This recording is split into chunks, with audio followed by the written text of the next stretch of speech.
Bismillah walhamdulillah wassalatu wassalamu ala rasulillah wa ala alihi wa sahbihi ajma'in. My brothers and sisters, when Allah Almighty created time, He decided that time will move in years, and each year will have 12 months, and every month will have 29 or 30 days. This is the decision of Allah subhanahu wa ta'ala. The year will have 12 months. From among those months, there will be 4 months that will be considered sacred. Allah Almighty mentions this in the Quran. Inna iddata ash-shuhuri inda Allahi ithna ashara shahra. Indeed, the number of months with Allah is 12 months. في كتاب الله يوم خلق السماوات والأرض. The day that Allah created the skies and the earth, He decided this. So it's the decision of Allah. It's amazing. It's something unique. منها أربعة حرم. From those 12, there are 4 that are haram. Haram means sacred. Haram also means prohibited. Why prohibited? Every time you hear the term haram or haram, there's something behind the term that would be connected to something prohibited because of that term being used. Like you have the haram in Mecca and Medina, it's because certain things are haram that are prohibited there, different from if you're not there. For example, hunting and so on in the condition of ihram. We call it ihram, right? When you put on the 2 pieces of cloth and you're going for the minor or major pilgrimage, the Umrah or the Hajj. So, in this instance, it is prohibited in these 4 months to commence warfare, to start up a fight. Prohibited. A legitimate war between 2 nations or 2 warring factions based on something that perhaps has resulted in it would actually be prohibited in these months. But what if someone slaps you? Now what? What if someone starts a war? What if a murderer murders? Or what if someone has run away and then you catch them during this time? In that particular instance, the Prophet Muhammad, peace be upon him, says it's okay to retaliate, it's okay to go and apprehend someone during these particular months. So what are these months? It's quite an interesting question. What are these months? So 3 of them are in order, consecutive, and 1 is separate. The separate one is the month of Rajab. The month of Rajab is a separate month. It's one of the 4 haram months, sacred months. The Arabs never used to start war at the time, even though perhaps, like for example, the people used to take away the land and property of others. But if it came to the months of that are declared haram by Allah subhanahu wa ta'ala, they would step back, step aside. We're not touching anyone. Why? These are haram months. It's like known, sacred. You can't touch anyone. So Rajab is one of the months. The other 3 are simple. Dhul Qi'dah, Dhul Hijjah and Muharram. They're all in a row. So 3 of them are from the months of Hajj. And the one is separate. So my brothers and sisters, imagine in Islamic history, we have had instances where people have actually ignored this. People have ignored this and began to fight. Not just ordinary fights, but among each other. May Allah Almighty grant us protection. I always say, history is recorded in order for us to learn lesson and take heed. Otherwise, there was no point for it. The Quran is filled with stories of the past, not for entertainment purposes, but rather to learn a lesson. Look at what happened. Take a look at this. It was not a good thing. But at the same time, later on peace was made and we learned a lesson. One of the lessons I learned is, in this ummah, there is a lot of hatred amongst ourselves. Smaller groups, larger groups, and different groups. So much of hatred that we don't talk to each other as brothers and sisters sometimes.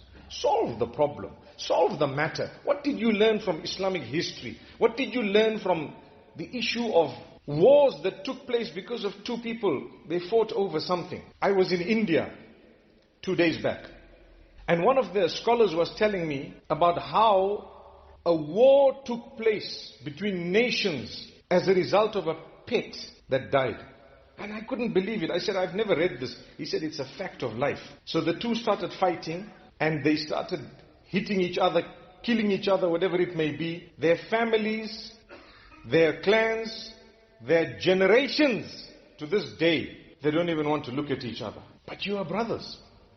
It started off with something small. The biggest favor you can ever do yourself is when you have a problem, work hard to resolve it today, which means urgently, as soon as possible. Your own spouse, you don't go to bed without solving a problem. You can. Have a big heart. I'm not saying give up justice, but I'm saying talk about it. Be reasonable. Be compassionate. Learn to forgive. Learn to embrace. People make mistakes. If they said I'm sorry and seek forgiveness, learn to let it go. It's better for you, better for your family, better for generations to come. So, in my age, I recall back in the day, my earliest memories are with 1400. We're already 45 years down, 1400. I see some of our elders seated here. They must be smiling at me saying, we know 1360, 1370. We still remember those Hijri dates. You know how quickly time is ticking. It's a sign of the hour. But in these years, every time a new year comes in, we're excited. MashaAllah, new year. This is a new year. The new lunar year. Do you know that in the eyes of Allah, it is a lunar calendar? The moon, one of its purposes of creation is that it has a full term. The moon is born, and then what happens? You see the crescent, it grows, mashallah. End of the month, you find there is a new moon being born. Beginning of the month, you sight that moon. That's how we work. 12 months and you come back. Some of the months are 29 days, some of them are 30 days. So, every time we have a year that comes in, we are growing older. The argument is, what do? Do we celebrate? Do we celebrate that we're getting older? Or should we become sad?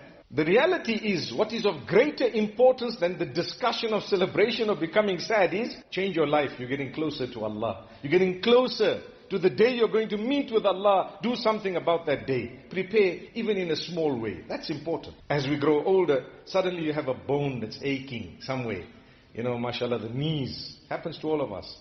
As you grow older, you start seeing a little bit blurry compared to what it was earlier. It's normal. It happened. You clock 40, you start going downhill. Because on average, if you're going to live 70, 80, 60, 70, 80, somewhere there. And nowadays, people die at any time. And like I say, it's not like we're dooming people, but it is just a reality you need to prepare for. Prepare for it. Allah's looking for anything to forgive you and to grant you and I Jannah. We are in His house today. It's such a big blessing.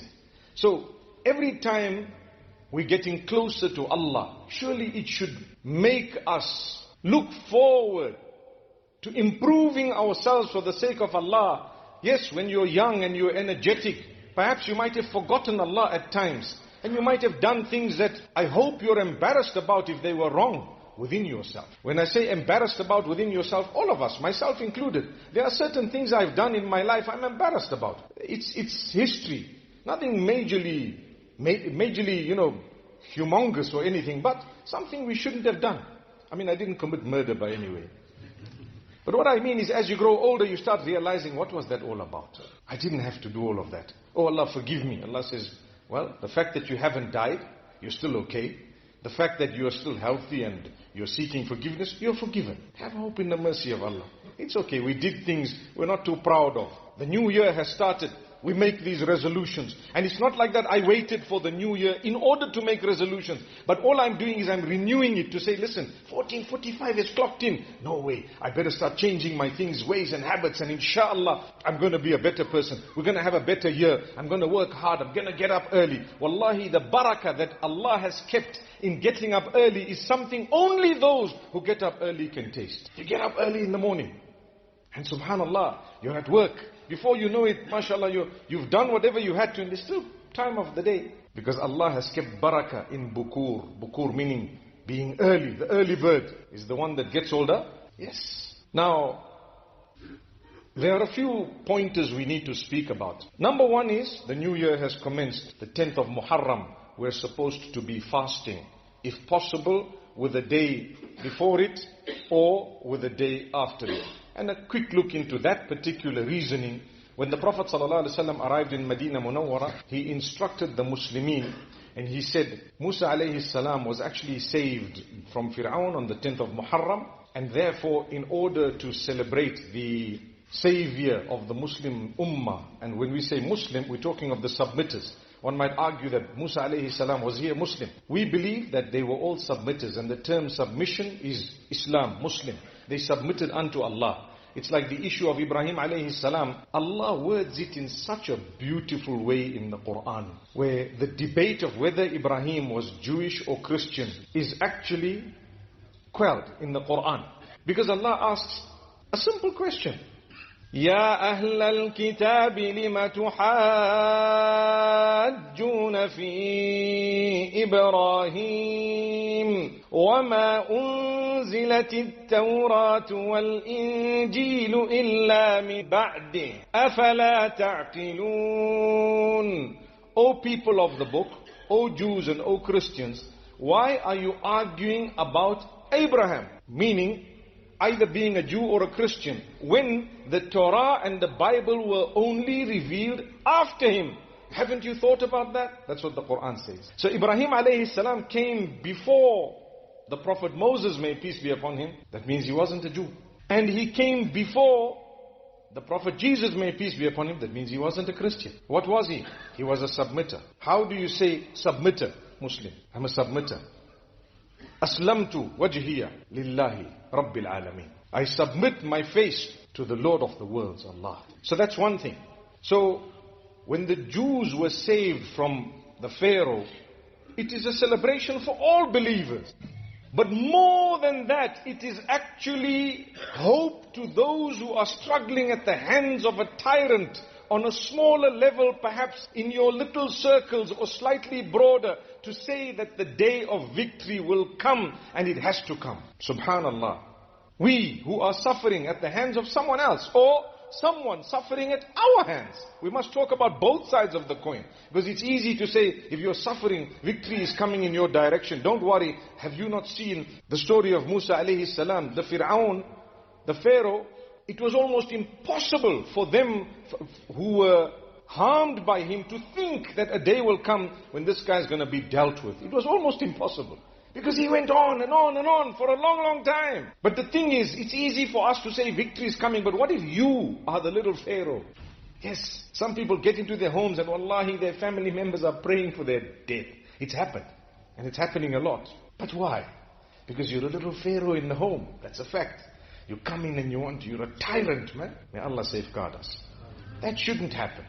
We need to have pleasant homes. If we have issues and so on, we need to deal with them. The other day I had someone, one of their children did something wrong. And he kicked this child out of the house. And then they came to me and asked me, one of the family members came and said, please can you help? Because you know your uncle here, he's so hard and harsh and I don't know if he will listen to anyone. So I found out what happened. And they told me it was quite a serious thing. And I said, look, kicking them out of the house, it may result in this problem never being resolved. In fact, the child may become worse than what the child is right now. So you got to think. Allah has placed on your shoulders the responsibility of the child. We prayed for our children to have kids. Ask those who don't have children how many du'as they make and what they go through to have those children. Then you have the children and this is what you get. That's the question. But in reality, we prayed for the children. When we get them, it's going to be a big responsibility.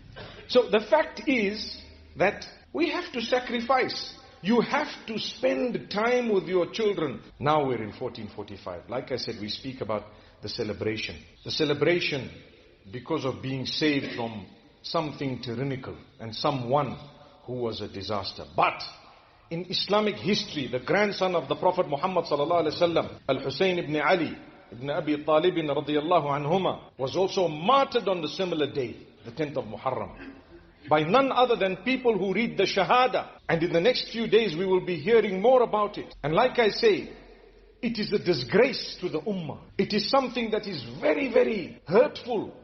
Just to read through it and to hear about it is painful. One wonders why it happened. Indeed, Shaitan has a role to play. And indeed, people lost the plot at the time. How could you do this? Who was the man? What is his level?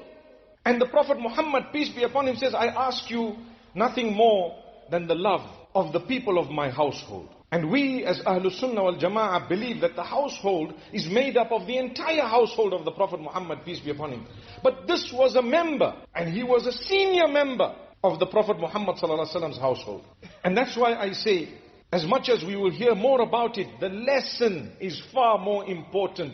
Today we fight our own brothers. Be careful, a generation will come when they may go to war and kill each other. Because your children won't talk to those children over a cup of tea that you are not invited for. Big deal. Big deal. Cup of tea. You had a wedding, you didn't invite me. So what? It doesn't warrant that you cut relations because you weren't invited to a wedding. What's the big deal about a wedding? You might say, hey Sheikh, you don't know it's a big deal. It's not that a big deal. It's not that big a deal that you need to stop to. So what? Sometimes we're fighting for numbers. You know, we're fighting for numbers. You have to sometimes compromise. So my brothers and sisters, this is what I say. Don't let little items make you fight one another. Shaitan is going to come and make sure that it seeps through your generations. Your children won't talk to each other, and when their children come, they won't know why that's the case, but they just know these people are very bad, you better watch out. You know that auntie there, my uncle married a woman, ooh, you better watch out. She came in, spoiled everything. By default, that's what they say, just because she's an outsider. It happens in nearly all homes, am I right? They blame the wife who came in and say, that one, you must watch out. And little kids, third generation kids, they say, you know, my granny, you must just be careful. Where did you hear this from? We're in Muharram. Can't you learn a lesson from Muharram to say, don't do that? It's okay, you had 2 or 3 differences. But this is what's going on. Learn to love one another. Allah Almighty will open our doors. And inshallah, I pray that Allah grant us lesson. And I ask Allah Almighty really to bond the hearts. We are lacking the love in the ummah today, because what shaitan has done is that he makes us look for differences we have and concentrate on that and magnify it. Whereas those are few. But the thousands of common factors that we have, we are ignoring them. We ask Allah Almighty to help us understand the plot of shaitan. And to constantly come back and reflect. Look into yourself. Engage in dhikr. Ask Allah to help you improve and polish yourself. And in this way, truly, we will be able to earn Jannatul Firdaus. أقول قولي هذا وصلى الله وسلم على نبينا.